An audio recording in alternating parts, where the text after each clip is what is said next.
Hello everyone and welcome to new episode of Spiritual Ages series. Friends, जब मैं एक safety manager के role में काम करता था तो एक चीज से मैं हमेशा परेशान रहता था। वो था accident because of silly reasons. और ये एक्सीडेंट अक्सर मेरे परफॉर्मेंस अप्रेजल से जस्ट पहले होते थे और मैं ये सोचता रहता था कि इस तरीके के एक्सीडेंट्स को कैसे रोका जा सकता है। I found the answer to these challenges in 2011 when I read the book on Safe Start. And today I am going to share you the learnings of that particular book. और मैं ये बात आपको गारंटी के साथ कह सकता हूं कि जो मैं आज आपको बताऊंगा वो आपने कभी पढ़ा नहीं होगा, किसी ने आपको बताया नहीं होगा, पर हां, आपने महसूस जरूर किया होगा।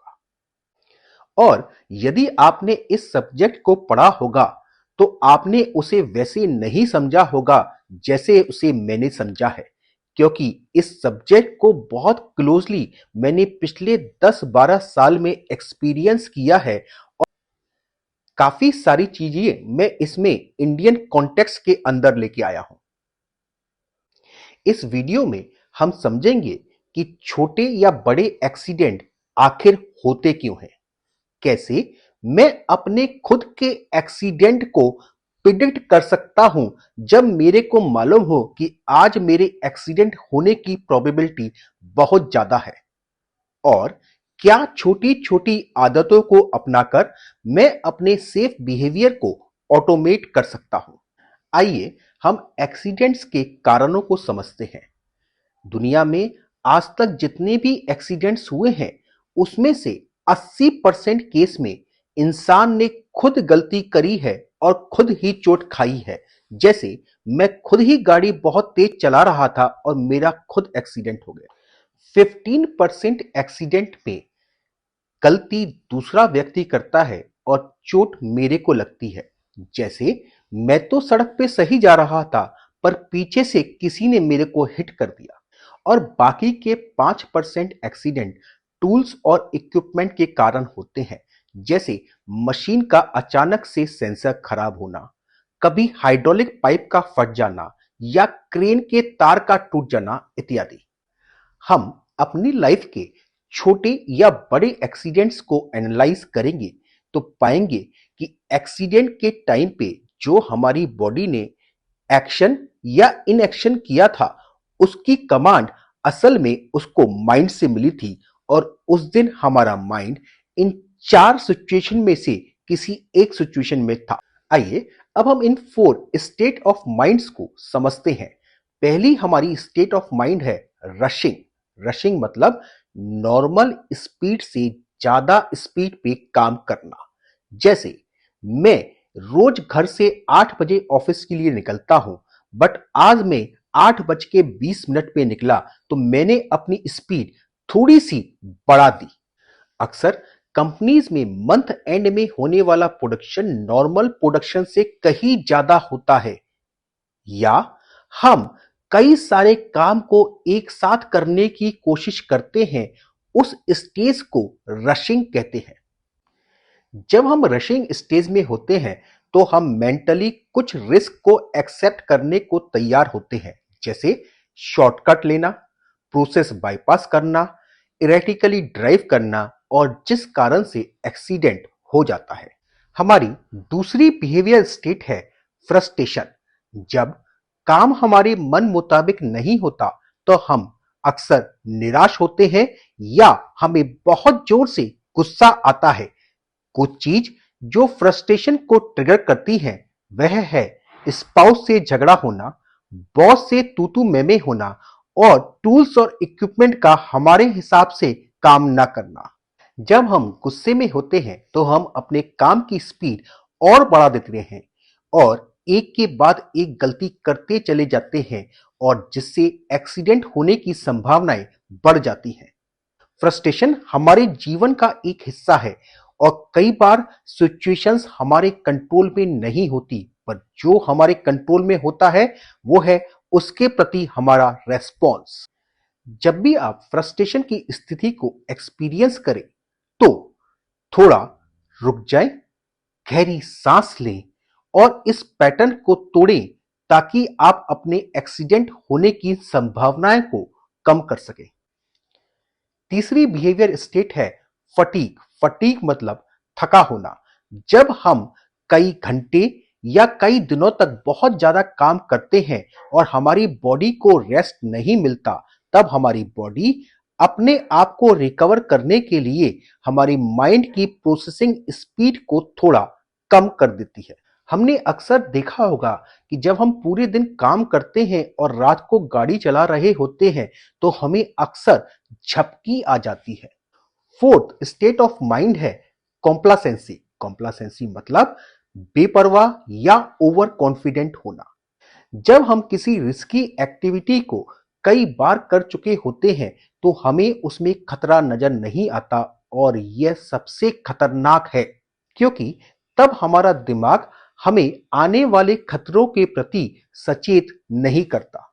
तो अब तक हमने समझा कि जब भी हमारा एक्सीडेंट होता है तब हमारा माइंड इन चार में से किसी एक स्थिति में होता है, जो है रशिंग, फ्रस्ट्रेशन, फटीग और कॉम्प्लासेंसी।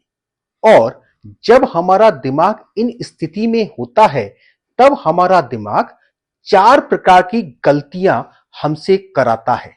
तो चलिए अब हम इन गलतियों को समझते हैं जो एक्सीडेंट का रियल कॉज होता है। तो पहली गलती जो हम करते हैं वो है आईज नॉट ऑन टास्क, मतलब हमारी आंखें काम पर ना होना। And eyes are our first line of defence.